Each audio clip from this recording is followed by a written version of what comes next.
Hello everybody! So if you're a YouTuber or a fan of Alex Day, then you'll know that he's just launched a new scheme called LifeScouts. It's like Boy Scouts where you collect badges for a number of different things, except you don't have those awkward homosexual moments with your scout leader. I miss you. Alex has created a list of badges that you can collect once you've experienced a life experience, like going to the Eiffel Tower or seeing the Mona Lisa, and I think that's really great. So what I'll do is I'll link his video on the subject and his website down below so you can learn more stuff about it if you so wish to. You do if you so wish to. So what I do is I thought I'd go through some of the badges that I've actually collected and share some of the stories and experiences. You know, I've also made a few up, which is kind of fun, isn't it? Just to get a little taste of the madness of isolation. So this is the sunrise badge. You know, there's nothing more inspiring and romantic to wake up, watch the sunrise with that special someone. Well, I'm pretty much forever alone, so getting this badge is an inevitability when you're staying up till dawn, eating Doritos in bed, watching the weird bit of YouTube and masturbating furiously for hours. So beautiful and romantic.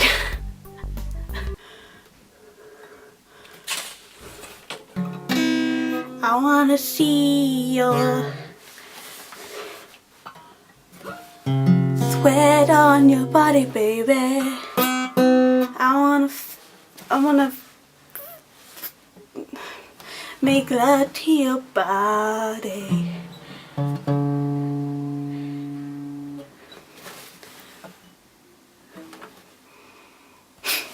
Good. Ah, the archery badge. Ah, this is actually a real story that I haven't made up to get attention and have people like me. So sit down, take a seat, take off your trousers.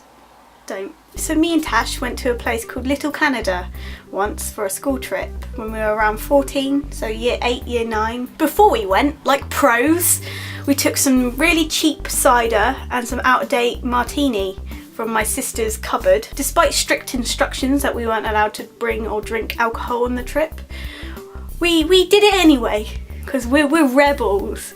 We're crazy guys. We thought, we don't need rules. So a few of us that were staying in the same cabin, we cracked open a few cans, we invited some guys around, and we got horrendously drunk and loud.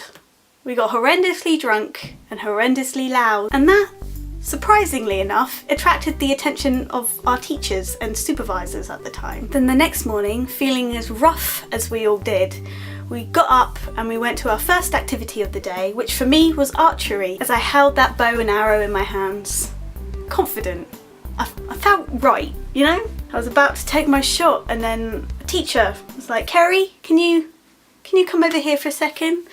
I said to my bow and arrow, I was like, "I'll be back in a minute, baby. Don't go too far. I'll be back." Apparently hiding the empty bottles and cans in your suitcase wasn't enough, because the stench of alcohol from the cabin emanated throughout the camp, and everybody was very aware. And we were sent home on a ferry on our own, crying. I was terrified of what my mother would say, and my mum wasn't the strict one out of my mum and dad, so I was even more terrified of what my dad would say. But when I got home, my dad just said, "Well, you're young, you do stupid things, but it was an experience that you had and you'll know not to do it again, but you're an idiot for getting caught." I was like, my dad, everyone. Does this one count if I like the 11th Doctor? I'm counting it as a win. This one is dedicated to the countless hours, days even, spent watching Supernatural, and I can officially say that I have carried on my wayward son. So, this is tattoo badge. I would show you, but it was a transfer tattoo of Iron Man. Didn't shower for 5 days.